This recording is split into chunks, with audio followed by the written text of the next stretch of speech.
वचन अध्ययन बाइबल अध्ययन में आपका स्वागत है।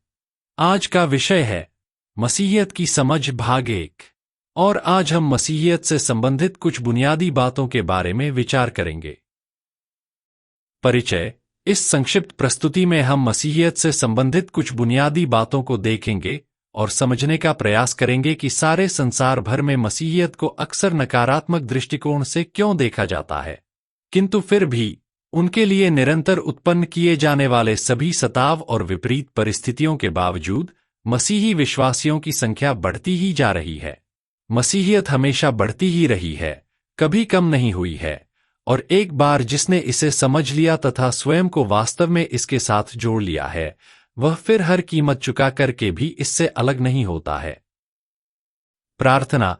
आइए इस अध्ययन को इस प्रार्थना के साथ प्रारंभ करें कि परमेश्वर हमें अपने वचन को सीखने और मानवजाति के लिए अपनी योजनाओं को समझने की बुद्धि और समझ प्रदान करें और हमें शक्ति, सामर्थ्य और दृढ़ संकल्प दें कि हम ऐसी किसी भी गलती और असत्य से, जिसे हम अब तक मानते आए हों, पश्चाताप करें और उससे मुड़े तथा केवल एकमात्र शाश्वत सत्य का अनुसरण करें जो स्वर्ग में सदा के लिए स्थापित है, परमेश्वर के वचन अर्थात बाइबल का। परमेश्वर के वचन बाइबल पर आधारित, जैसा कि आरंभिक परिचय संदेश में कहा गया था।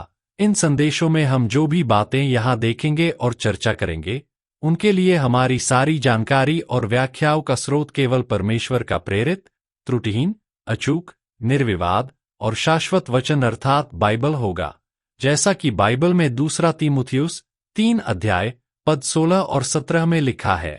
संपूर्ण पवित्र शास्त्र परमेश्वर की प्रेरणा से रचा गया है और उपदेश और समझाने और सुधारने और धार्मिकता की शिक्षा के लिए लाभदायक है, ताकि परमेश्वर का जन सिद्ध बने और हर एक भले काम के लिए तत्पर हो जाए।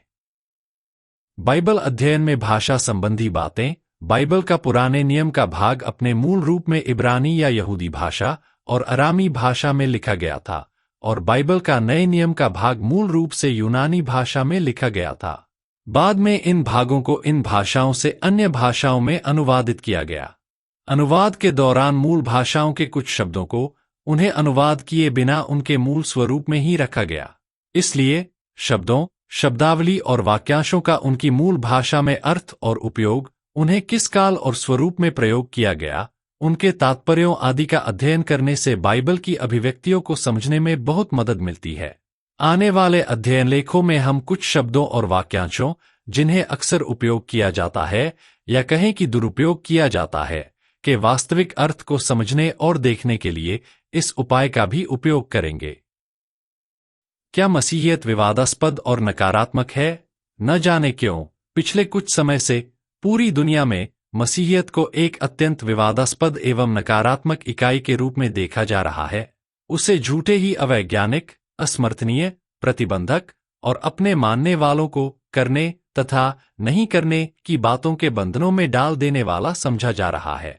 मसीहियत को मानने और पालन करने वाले भी उससे संबंधित बहुत सी बातों के लिए परस्पर सहमत नहीं होते हैं। मसीहियत के विभिन्न डिनोमिनेशनों, मतों और समूहों के बीच भी इसके सिद्धांतों और विधियों को लेकर परस्पर बहुत मतभेद हैं।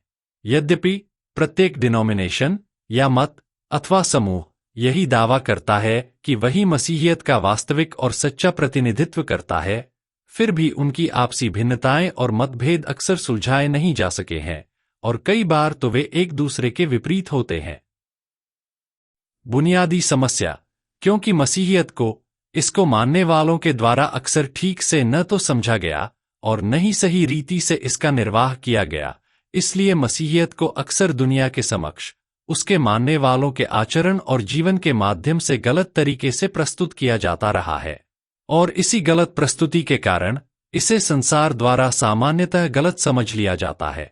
इसके विषय जो प्रचार किया जाता है और इसका वास्तव में जैसा पालन किया जाता है, उनके बीच की असंगति के कारण न केवल संसार में इसकी बदनामी होती है, बल्कि संसार के लोगों का इसकी शिक्षाओं और दावों को स्वीकार करना भी कठिन हो जाता है, और ये सभी बातें मिलकर इसे वह विवादास्पद और अस्पष्ट इकाई बना देती हैं जिसके रूप में इसे अक्सर देखा और जाना जाता है।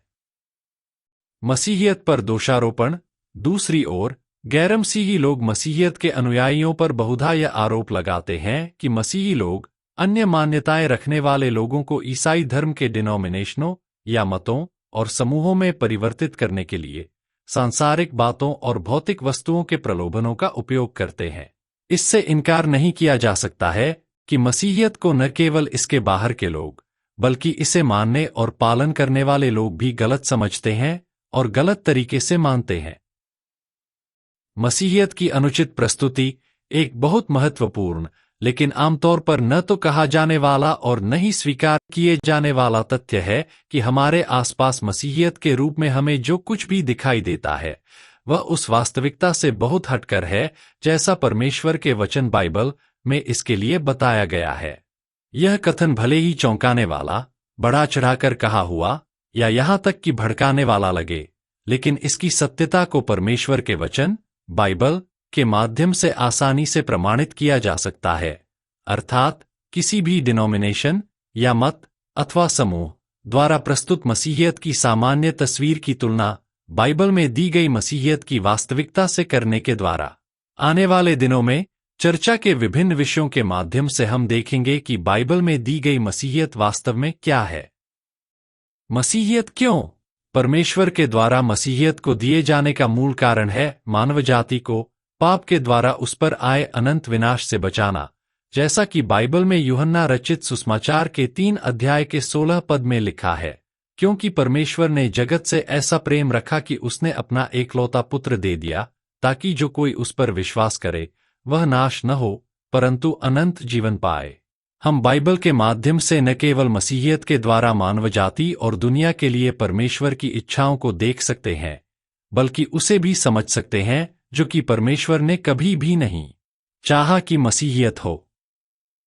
परमेश्वर ने मसीहियत के माध्यम से क्या चाहा और मसीहियत में होकर परमेश्वर ने हमें क्या दिया है। अगले 5 विषय शीर्षकों के अंतर्गत हम बहुत संक्षेप में देखेंगे कि मसीहियत में होकर परमेश्वर का समस्त मानव जाति के लिए क्या प्रयोजन है तथा मसीहियत में होकर परमेश्वर ने समस्त मानव जाति को क्या कुछ प्रदान किया है। 1. परमेश्वर के असीम प्रेम का प्रमाण।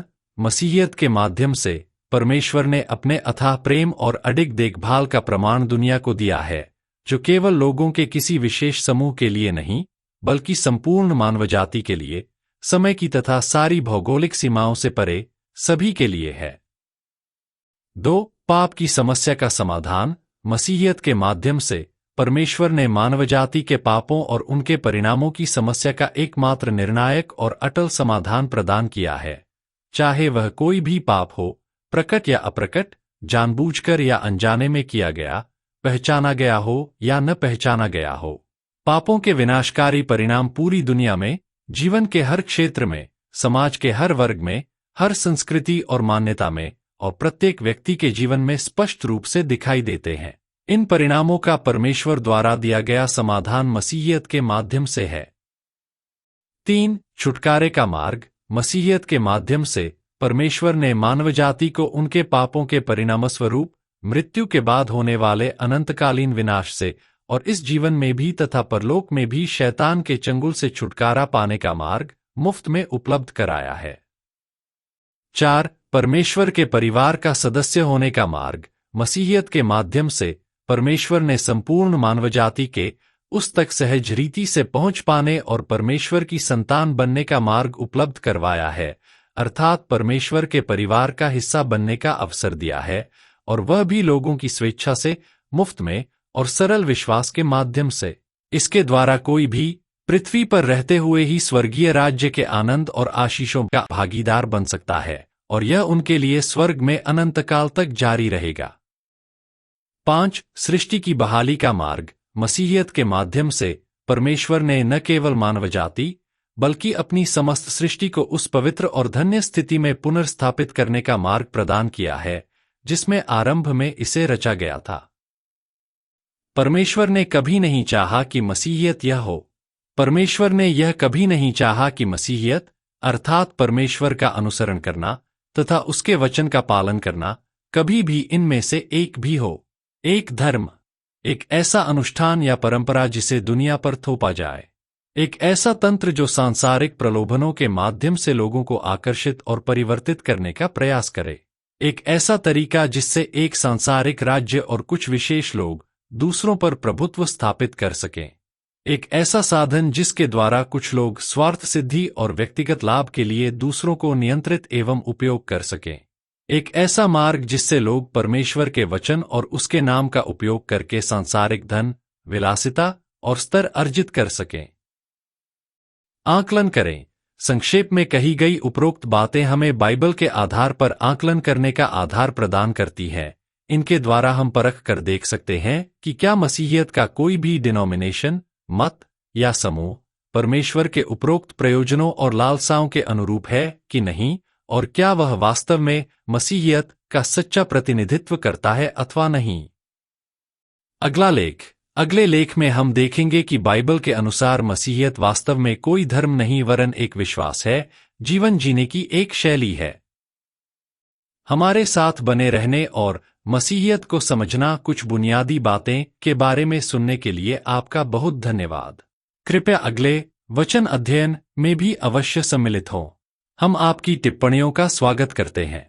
आप इस विषय पर अपने प्रश्न भी पूछ सकते हैं और समय की उपलब्धता के अनुसार हम अवश्य ही उनका यथासंभव उत्तर बाइबल के आधार पर देने का प्रयास करेंगे। यदि अध्ययन आपको पसंद आया है तो अवश्य ही इसका लिंक औरों के साथ भी साझा करें और इस चैनल को लाइक तथा सब्सक्राइब जरूर करें। परमेश्वर आपके साथ हो और आशीष दे।